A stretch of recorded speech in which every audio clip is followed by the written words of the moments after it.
сайн уу хүүхдүүдээ. Өнөөдөр бид имэдийн унших урлагт хүүхдэд манай өвөө уншив. За би гурван хүүхэдтэй нар салхи 2 гэсэн үлгэр уншиж өгье өвөө нь. Эрт урдын цагт нар салхи 2 ам мөрийн маргалджээ. Би чамаас хүчтэй гэж нар хэлсэнд салхи өдөөс нь за яалаа гэж би чамаас хүчтэй байлгүй явах вэ гэж гин. Тэр дор явах хүнийг харж байна уу хэмээн нар асуугаад өмсөж яваа дээдийг би тайлуулж чадна гэжээ. Чадaltaй ихэд тийм чадал чамд хаанаас байхыг хэмээн салхи хорийн маажаад харин хэн тэгж чадах байггүй би л тэгж чадна гэж салхи хэлсэн байна. За үнэхээр тэгж чаддаг юм бол би харж бай чи хичээж үзэх хэмээн нар хэлсэн байна. Салхи хамаг чадлаараа үлээсэнд ургаа мод үнцээрэн болгож байшин савны дээвэр хуурчээ.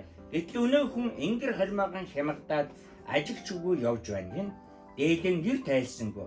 Одоо миний ээлжүүч хэмээн нар багталтайгаа хэлгээд гадар дэлхийг халуун мэлчээрэн төөнсөн. Өнөө хүн ажиг шидэхгүй явж байснаа юу юугүй халууцаж дээлэн тайлаад барьж гин.